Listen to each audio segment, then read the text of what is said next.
Hello and welcome everybody, I'm Proud Bavarian, and today we got Dev Diary number 64 for Victoria 3. This one is about the post-release plans for the game. This one was written by Martin Anmod. I'm very happy that we have this Dev Diary today because, you know, sometimes you get, after release, you get no Dev Diaries for a long time until the actual patches come out, or you get Dev Diaries that are largely looking towards the past, so hey, how was development? This Dev Diary does do that, but it does something very important, in particular for Victoria 3, and that is talk about the upcoming first 3 major patches to clarify what is on the radar of the developers, what they're thinking and doing, and you know, where we're heading. So I think that is a very, very important Dev Diary. Let's just jump into it. The game may now be out at last. Weird, isn't it? But for us, that just means a different phase of work has begun. The work of post-release support. We've been quite busy collecting feedback, fixing bugs, and making balance changes, and are now working on the free patches that will be following the release. The topic of this Dev Diary is to outline what you can expect us to be focusing on in the first few larger free patches.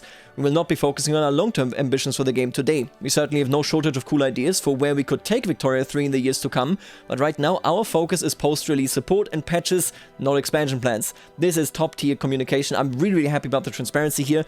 CK3, for example, obviously has suffered in recent years, I think, when it comes to transparency, but they have fixed it up quite a lot. There's a lot more communication there, and I really am happy to see that Victoria 3 is not lapsing on any of this. They're immediately jumping into it with a really good, transparent outlook. Very big fan of this. However, before I start, I want to share my own personal thoughts on the release. Overall, I consider the release a great success, and I have been blown away by the sheer amount of people that have bought and are now playing Victoria 3. I've had a hand in this project since its earliest design inception, and have been game director of Victoria 3 since I left Stellaris in late 2018. And while it certainly hasn't been the easiest game to work on at times, it is by far the most interesting and fulfilling project I've ever directed. We arrive here today, where we are today, at what I consider to be a great game, one that lives up to our vision, but one that could do with improvements in a few key areas. I gotta tell ya, I am myself very, very surprised by the staying power and the amount of people that Victoria 3 actually has actively playing right now. Obviously, the Steam reviews, for example, are mixed, but when you look at the player numbers, I'm very, very impressed. I didn't see it, I gotta be honest with you. I remember I was when PDXCon was happening, I played the game and I said, my god, the onboarding here, the actual transparency is so difficult. This game already is a niche in a niche, which is grand strategy, and then inside of that, an economy society simulator, right? And maybe they're limiting the niche even more and far too much by having a UI, by having a user experience that might be a bit too harsh on a new user in particular. Now, when I walked up to the devs and I asked them, are you worried about this? What do you think about this? I was quite happy to receive a fairly confident, we know this is going to be niche, that's just the way it is. But ultimately, I think it was just wrong. I think that worry was completely overblown. The amount of people clearly dedicated and interested in playing this game is incredible. Yeah, I'm very eager to see where this goes, where the community as a whole heads, but yeah, no wonder I think that Martin Anmod here and the team are surprised, or well, you know, taken aback a bit by how many people are actively playing the game right now, because my god, that's not a small number, what they got going there. Obviously, it's not possible to make Victoria 3 into a CK3-like, incredibly mainstream capable game, because CK3 is a roleplay game. It's so easy to say, I will play this character now, but it's not that easy to say, I will now play the national economy of this country, right? So yeah, quite impressive actually, and nice to see that it definitely shattered their expectations right there. Now, this is a really nice infographic. I recommend that you look at this. The link is, of course, in the description. These are the post-release plans and the focus of the first 3 major patches. This is the same content as in the rest of the Dev Diary, but the Dev Diary itself has a bit more to it, so let's just read it here in the Dev Diary rather than the infographic. Alright, so as you can see, there are 4 topics: warfare, historical immersion, diplomacy, and other, and we're going to talk about all 4 of them here. First, we will start with the military system. The military system, being very different from the military systems of previous grand strategy games, is one of those systems that has gone through a lot of iterations. While I believe that we have landed on a very solid core of how we want military gameplay in Victoria 3 to function, and we have no intention of moving back towards a more tactical system, it is a system that suffers from some interface woes, and which could do with selective deepening and increasing player control in specific areas. A few of the things we're looking into improving and expanding on for the military system follow here in no particular order. Let's go through those, and then let's talk about the military in general. Addressing some of the rough edges in how generals function at the moment, such as improving unit selection for battles and balancing the overall progression along fronts. Very, very good. You need to address that for sure. Adding the ability for countries to set strategic objectives for their generals. I know many people want this. I think this is a good idea as well. Increasing the visibility of navies and making admirals easier to work with. Navies are so opaque, and I mean this literally largely, and you need to check every sea note to see whether you will be raided. You need to check them, whether there is somebody patrolling the coast, yada yada yada. It's such a clunky process. This definitely needs to be changed. In general, I personally would argue that I am much less happy with a Navy game than I am with a military game, you know, when it comes to actual ground warfare. Improving the ability of players to get an overview of their military situation and exposing more data, like the underlying numbers behind battle sizes. So important. My god, people will post 1,000 times, justifiably, hey, what is happening here? Told me I should win this fight, I'm not winning it, what the hell is happening? Once you understand what these numbers do, you will know why you're not winning, but the game isn't communicating any of this. This needs to be changed, and they clearly have it on the radar. I'm super happy about that. Finding solutions for the issue where theaters can split into multiple, sometimes even dozens of tiny fronts as pockets are created. Listen, these are all the things that I mentioned in my review. Yeah. This needs to be addressed. It sucks. It's super clunky. It's super annoying. It's not a good experience. It needs to change. Experimenting with controlled front splitting for longer fronts. Super interested what they're doing here. I think it won't be easy to have a larger front or a large front and to allow manual splitting, because if you did that, I can already smell so many exploits, right? I think that is not good. I also think naval invasions are a huge source of exploits. And obviously you can always say, okay, just don't do it, right? But it's just something where the game systems currently aren't faring well, but these need to be addressed. I'm really curious about this one in particular. The rest is very obvious. This needs to be done, right? We need fewer bugs, we need more transparency, and we need an easier way of understanding why things are happening. Now let's talk about the military system in general. The military system is not going back to micro. This wasn't ever even an option. This isn't happening. Obviously I've been a big part of the discussion when it comes to macro warfare here for Victoria 3. I made a video for CK3 as well. But when we talk about these things, I'm there. I love discussing these things. And especially recently before launch, I've seen a sentiment that basically was, I hope this game fails so that then they have an incentive to actually revamp these systems, the military system. This game was never going to back to micro. If this game were to flop so hard, which it didn't, it has a huge staying power, as we can see now, when it comes to a very dedicated, active fan base. But if it had flopped, like Imperator Rome for example, the game is dead. How many games, in particular grand strategy games, do you know that actually recover after basically being dead on arrival? Imperator Rome in 2.0 is a completely different game from 1.0, and it basically recovered no player numbers when that patch, when that DLC came out. That's insane. There never was a way for that to recover. If Victoria 3 had been such a failure, you're not getting a rework, you're getting a dead game. That is the way it would have been. I'll be honest with you, that is my personal opinion right there. It was a bit of a delusion to say we just needed to flop and then it'll be worked out. The micro system would also indeed actually just not be a good choice right here. I think that we are already seeing this, but the military debate is very much shifting now towards this system in its core is really good, but it's way too opaque, it's way too buggy, it does not feel good. And this is basically where I am at. I think this is where the majority of people are at when it comes to this. We're going to see that revamped, and I'm very excited for that, but micro is gone. Don't worry about it. I understand, by the way, if you are a big micro fan, I understand where you're coming from there. I fully comprehend that. I personally, I mean, you know where I stand on this issue, so yeah, these are the plans for the military. Micro isn't coming back, but the system as it is will be refined, and this is a big pressing issue. No wonder that it's on number 1 right here, right? And obviously, I hope that the bugs and that the opacity of it are going to become much better. Let's move on to historical immersion. Well, we always have been upfront with the fact that Victoria 3 is a historical sandbox. Rather than a strictly historical game, we still want players to feel as though the events unfolding forms a plausible art history. And right now, there are some expected historical outcomes that are either not happening often enough or happening in such a way that they become immersion breaking. First of all, ensuring the American Civil War has a decent chance to happens in a way that makes sense, slave states rising up to defend slavery, etc., and isn't easily avoidable by the player. Yeah, this is it sucks right now. Tweaking content such as the Meiji Restoration, Alaska Purchase, and so on in a way that they can more frequently be successfully performed by the AI through a mix of AI improvements and content tweaks. I still haven't seen either of those happen naturally with the AI, so yeah, this is a big issue. Working to expose and improve content such as expeditions and journal entries that is currently too difficult for players to find or complete. I am blown away, but it clearly indicates something, by the amount of people that aren't aware that the culture tab, the culture window, has nation formation, and that is where you go to form Germany, to form Italy. So many people aren't noticing this, it clearly isn't, really prominent enough. So yeah, that is something that has to be addressed. There's no question about it. Working to expose, ensuring unification such as Italy, Germany, and Canada doesn't constantly happen decades ahead of the historical schedule, and increasing the challenge of unifying Italy and Germany in particular.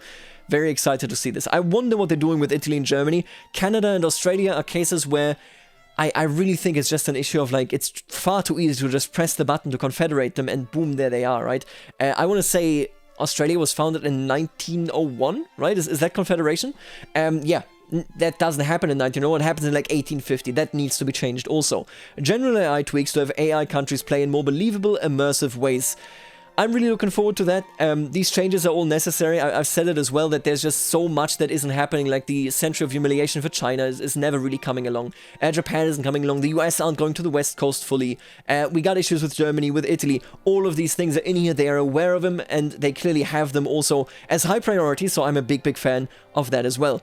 We're also balancing cultural religious tolerance laws by having more restrictive laws increase the loyalty of accepted pops, so there's an actual trade-off involved. Huge fan. Huge fan. They just nerfed guaranteed liberties, which makes it so that playing an open society isn't just a freebie, and now they're strengthening playing a regressive society so that that actually has a bit of a bigger incentive. You know, it doesn't make it easier, but obviously, if there is discrimination, the pops that aren't discriminated against will be even happier. Now, the third area is diplomacy. While I think what we do have here is quite good and not in need of any significant redesign, this is an area that could do with even more deepening, and there's some options we want to add to diplomacy and diplomatic plays. Reverse swaying. That is the ability to offer to join a side in a play in exchange for something. I need that. The ability to expand your primary demands in a diplomatic play beyond just one war goal, though this has to be done in such a way that there's still a reason for countries to actually back down. Remember, right now primary war goal is just one, meaning that any other added on one is left, they fall underneath the table as soon as you just back down before the war starts.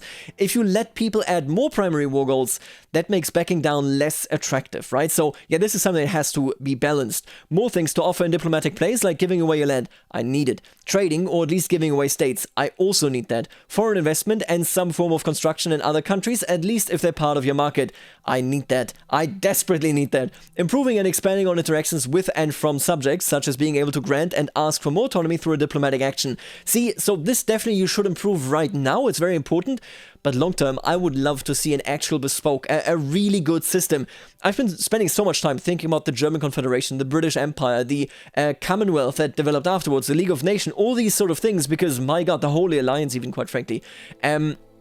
I want, after the long-term free patch period is over, I would love it if we would see something like international organizations as the first major content patch, because my god, that would really make it so much more fun to play with vassals, to interact with vassals, vassals interacting between one another. These things would really enhance how diplomacy feels as it does right now. If you have a German confederation, there could be done so much with that, even if you just, you know, take inspiration from the Stellaris Senate, for example.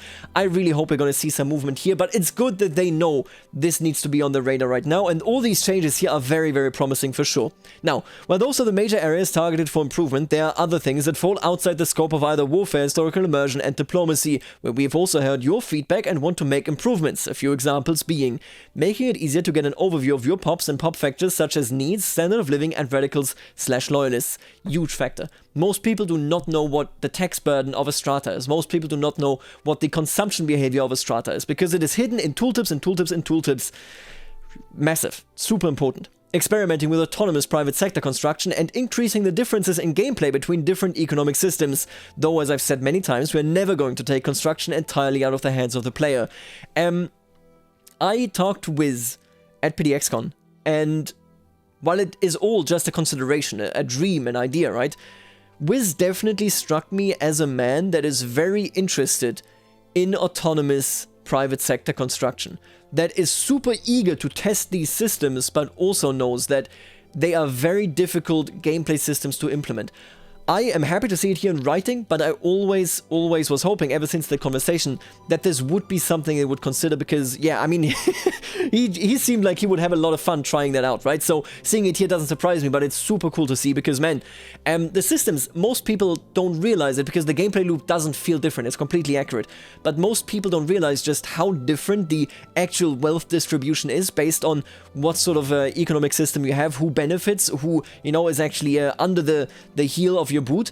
but further intensifying the difference there by actually making it feel different via autonomous private sector construction would definitely be a big positive. But just think about it.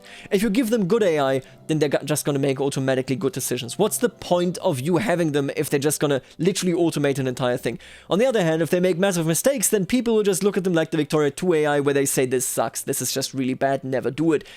How they're gonna do this? Super curious. I don't know what exactly Wiz has in mind here, but clearly there's something coming and I'm really eager to see that. But again, this is like something where it's, who knows, let's see where this actually will be going.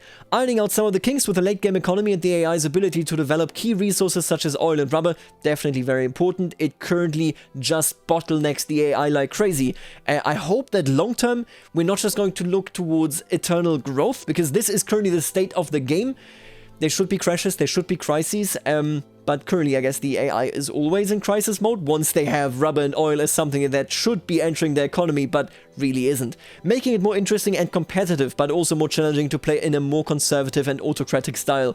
Yes. Big fan, big fan of this. It gives you a different variety of gameplay styles that you can check out, and I really am enjoying that they have this on the radar. I gotta tell you, all in all, the diplomacy, then the other major areas, as well as of course warfare and historical immersion, all of these are exactly the right approaches. These are the things that I also want. I criticized all of these in my review, and I'm very happy that they have them on the radar. Primarily, I honestly care largely about the historical immersion right now and about the actual military situation. I think the military interface, I think the military user experience is lackluster in a degree that shouldn't be acceptable, and I'm very thankful that they're reworking it, because the underlying system, and that is where of course all the work went in, is really good when it works. Now, one of the very first mechanics we're tweaking is legitimacy, increasing its impact and making it so the share of votes in government matters far more, especially with more democratic laws. You can see it right here, illegitimate government, that is currently active, that is between 0 and 25 legitimacy, current legitimacy value 11,